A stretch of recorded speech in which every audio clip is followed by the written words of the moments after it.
Ya para finalizar con este segundo libro de Segunda de Timoteo, capítulo 1, que en mi Biblia se titula Saludo y Acción de Gracias, tiene dos subtítulos. Uno nos habla de la fortaleza en la predicación del Evangelio y el otro nos habla de los perseguidores de Pablo. Vemos que existe articulación con Romanos capítulo 6 en su versículo 12, en Gálatas capítulo 5 en su versículo 22 y 23, y acá en Segunda de Timoteo capítulo 1 en su versículo 7, que me va a permitir dar lectura, donde nos dice: ¿por qué no nos ha dado Dios espíritu de cobardía, sino de poder, de amor y de dominio propio? Entonces el tema de esta noche que quise resaltar es el dominio propio que cada uno debemos de tener. Acá con este libro de Segundo de Timoteo capítulo 1, ¿a qué nos está instando el apóstol Pablo?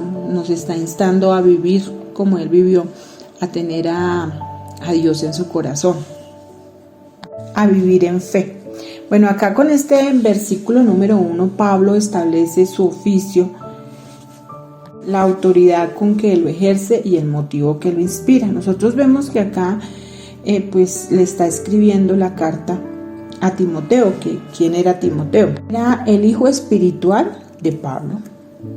Pablo había sido educado en la fe, en el verdadero Dios y en la manera apropiada de adorarlo, ¿cierto? Él, cuando se convirtió en Cristo, no abandonó esas enseñanzas, pero él descubrió que el judaísmo ya había cumplido su misión.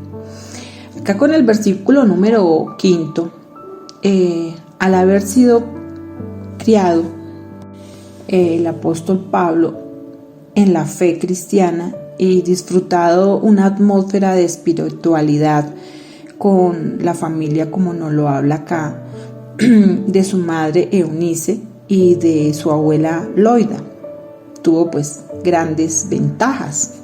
Entonces, con esta carta, Pablo, ¿qué hace? Comunicar su fe. ¿A quién? Obviamente a Timoteo, este joven colaborador, como ya dije, hijo espiritual y colaborador de Pablo.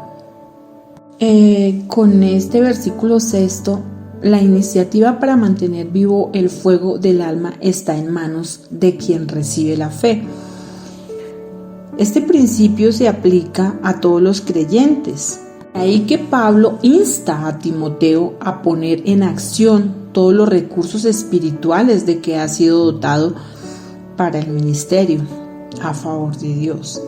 Vemos en el versículo 6 que posiblemente a causa de la juventud o ese modo natural de Timoteo, vemos que lo muestra el apóstol Pablo como una persona tímida y puede que haya rehusado a aceptar algunas responsabilidades. Y el apóstol Pablo le recuerda que la plenitud del Espíritu Santo y los dones de este provee o les daría a él suficiente poder para ejercer el ministerio en el cual estaba encomendado.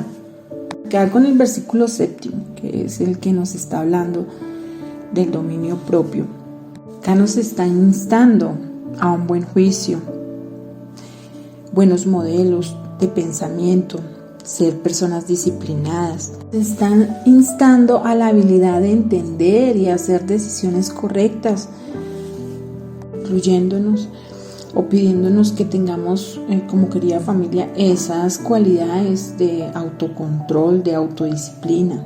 Acá con el versículo 8 nos muestra que en aquellos días de persecuciones a los líderes cristianos que se mantuviesen leales a Cristo les aguardaban probablemente sufrimientos por el Evangelio, pero podían resistir,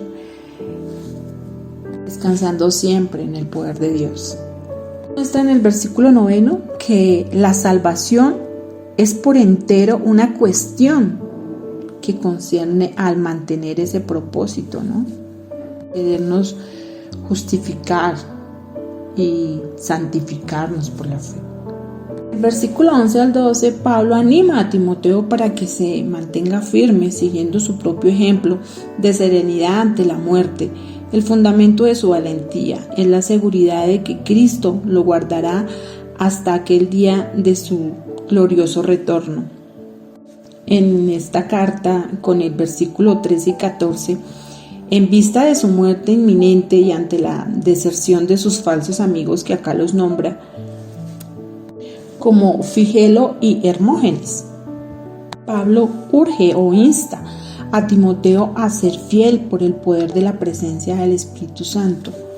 Bueno, ya para concluir, acá que tengo que resaltar, que Dios nos dio un espíritu de amor, de poder y de dominio propio. El Señor se alegra de que nosotros le sirvamos a Él, que le sirvamos a nuestro prójimo. Mantener en cada uno de nosotros como querida familia la fe, la esperanza de una vida nueva. Y ahí mantenernos firmes. Dios quiere que nosotros nos santifiquemos y nos justifiquemos por la fe. Amén, amén. Bueno, ya querida familia, les envío un fuerte abrazo, les deseo millones y millones de bendiciones en todas las áreas de sus vidas y que Dios los siga bendiciendo, guardando y resguardando. Gracias infinitas por escucharme. Excelente noche. Descansen en la paz del Señor. Amén, amén.